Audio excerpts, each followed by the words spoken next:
We've just crossed the border into Idaho. Idaho has a rich history of deer hunting, and I'm hoping to make an historic mark on this hunt as well. We're gonna hook up with Boulder Creek Outfitters and look for the biggest buck that we can possibly find. Idaho is one of those states that has more grandeur than I could ever imagine. She heard something. She just snapped her head real quick. There's a deer up on top now. Got the buck. He's not a shooter though, but that means the other ones are around there. I wondered about going up higher to set up. And it is a varied state, from deserts to mountains to thick, thick forests. And what do you think you're gonna find there? Deer, and lots of deer, and not only that, 2 species of deer, whitetails and mule deer. And that's exactly why I came to Idaho. And in this part of Idaho, Kayser has the opportunity to hunt not just one, but both, with a tag for each species in his pocket.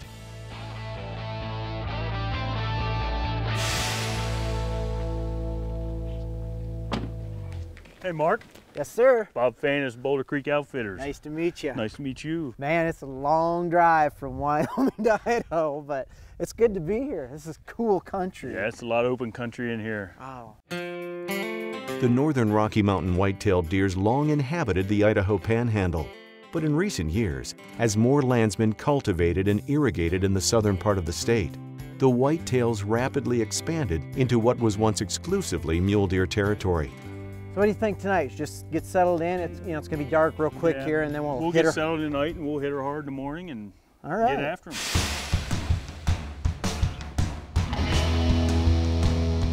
Our whitetails here in Idaho, we got pretty good quality whitetails. We get a lot of bucks, in the 130, 140 range. All in all, a great quality of deer.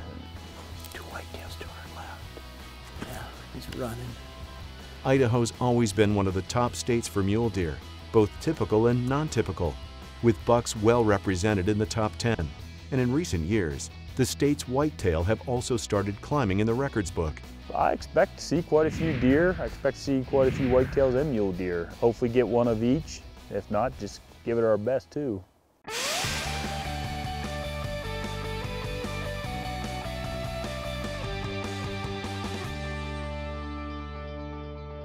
Well, we got into Whitebird, Idaho last night, and as usual, don't get much sleep on these deals. We're gonna do a little hike here in the dark, set up on some openings. We're gonna watch some big openings, what Bob said. There's some brush in these gullies going down. Hopefully, we're gonna spot a buck. So I'm gonna catch up with Bob here quick. We're heading down the trail. That first morning, our guide Bob, he took us to a beautiful intersection of draws, the perfect place where you'd find a whitetail buck.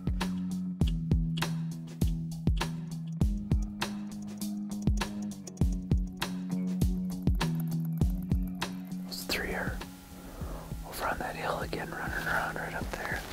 We also saw mule deer right away that first morning, and surprise, surprise, right below us, here come a herd of elk. That's what I was greeted to that first morning. Well, that was a pretty good morning, Bob. Yeah, they were definitely moving this morning. I couldn't envision a better junction spot to catch a lot of action. They really travel through here quite a bit, and just a little bit of everything. All right. All right, well, let's go hit another spot. That afternoon, we decided that we were going to go to a big open basin and set up for a whitetail. Those pesky other western critters, they wouldn't leave us alone. Again, we saw mule deer, we saw whitetails, and several elk came out. What a show. Again, where do you see that on a whitetail hunt? It was just too cool. But whitetail, elk, and mule deer are only the beginning for Idaho hunting. This is a state where you can also go after shy-rust moose, bighorn sheep, pronghorn antelope, white-haired mountain goat, black bear, record mountain lion, and now the gray wolf. And it's always been a paradise for bird hunters, with waterfowl, chukar, quail, and the ring-necked pheasant.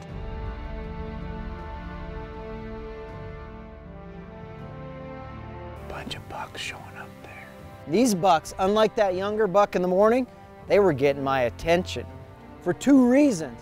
They were bigger and it was getting dark fast. I'll keep his head up long enough for me to score him, but he looks pretty good too.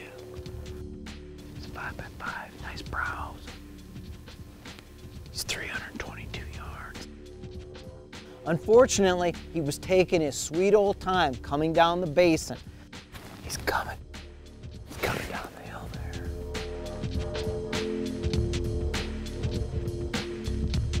And right when I felt I was confident for a shot, that was it. Time was out, shooting light was over, game ended.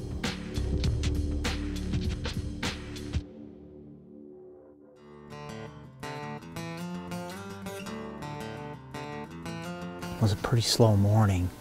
We actually came back right in the draw next to where we saw that nice buck last night. It's a little too dark to shoot. We were hoping to catch him coming back. Didn't happen, but can you think of a better place to sit? Whitetails, mule deer, and elk encircling you. We went out in the morning, didn't see a lot of whitetail activity that morning. We ended up seeing a mule deer that we wanted to check out a little closer, made a stalk on that mule deer.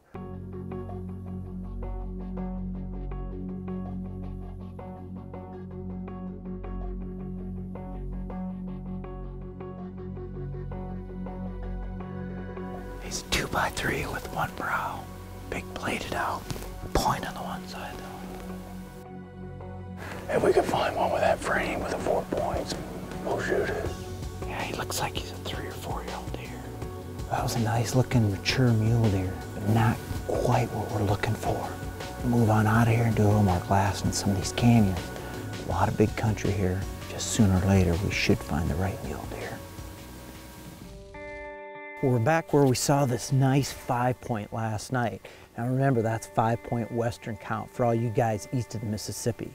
So we're gonna set up in the same spot and hope one of those bigger bucks shows up with at least a little bit of shooting light left over. These deer, even though it was fairly warm, were moving early and we wanted to beat them into our ambush site before they were out feeding. So we're gonna set up here. Bob is going over the hill, look at a different spot. I got a nice little shady corner here. This is a perfect ambush spot. We picked a high spot overlooking this beautiful basin where that big buck had showed up the night before and set up. And it wasn't long before some does come out. Keep coming out of the woodwork. 2 of them are bucks. They're just little bucks. 1, 2, 3. Before I knew it, there was 9 deer below me. A couple of small bucks, but no shooters. There could be a big buck come out of there. There's a lot of deer in there. I knew with that much deer activity, a shooter buck would likely show up. So I kept my hopes up. I kept peeking into the brush with my Nikons and waiting. No big buck showed.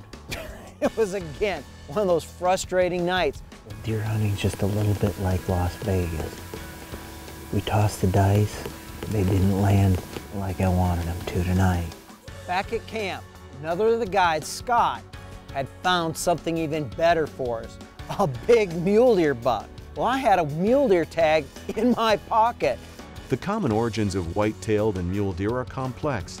As much as 1 million years ago, the black-tailed deer evolved from the whitetail. And then, as little as 10,000 years ago, where whitetails and blacktails overlapped in the Rocky Mountains, they crossbred, and the mule deer was created.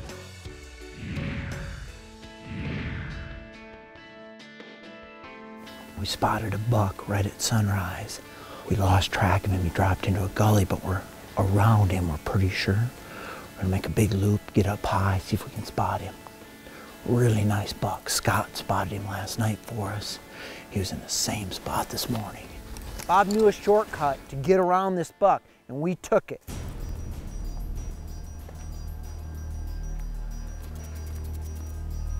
Made our way, circled around behind the whole herd and where this buck was going, and set up for the ambush. Here they come. The whole herd fell into our trap. Mark, I'm gonna stay back here. You see that doe in between us and them?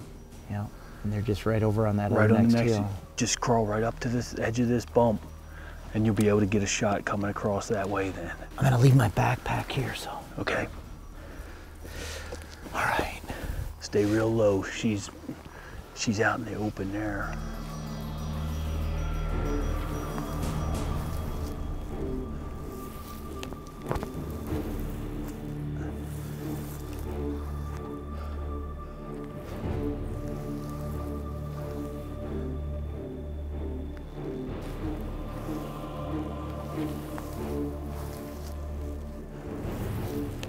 As I crawled ahead and got set up for the shot, I felt this was gonna be it.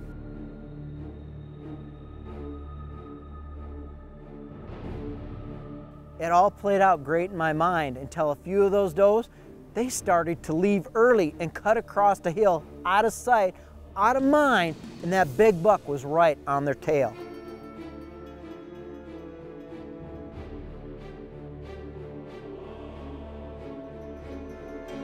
When that big buck hit that 300-yard range, I had to make up my mind. I either needed to shoot him there or let him go and try to get closer on another stalk.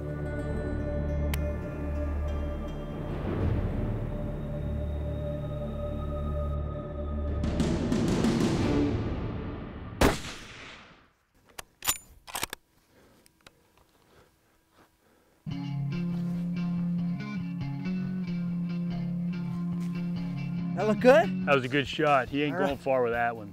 Did you see him go down or did he run over? He just got over the hill, but he wasn't going anywhere. There were so many does around him that I kept waiting for him to separate out. And then I just kept thinking, you know, that he's gonna come around just a little closer. I was hoping they'd come to that corner of that fence. Yeah, and they just stayed back off a little bit. All right, let me wind my scope back down. So I got a wide field of view if he jumps up. Ready to go. Throw my backpack on and let's go see what we got. Go get him. There he is. Right there he is. Golly, he's getting bigger as we get there. Yeah, no ground shrinkage on this guy. When I got up there and put my hands on those antlers, the mass came through. I got to see those big forks, and I love the chocolate color of a mule deer antler. Oh, nice deer. That's as classic as they get right there. Yep, that is a nice one. Look at the mass on it. Good main beam, good front forks. Yep. Man, that's a beautiful He is buck. nice. He's really starting to swell up. And the backdrop is as classic as it gets. Yep. What increases the value of Kayser's trophy is that while the whitetail's expanding aggressively into new ranges, the mule deer's losing ground. The whitetail actually thrives on the disruption caused by building and agriculture, but the mule deer reacts far more negatively to development, mining, and drilling. Mule deer need wilderness, which is in ever shorter supply. Although numbers fluctuate widely, it's estimated that there may be only half as many mule deer as there were at their peak in the 1940s. There's so many factors that play into our decline in mule deer. We feel we lose a lot of mule deer on the roads, more so than hunters take in a single year.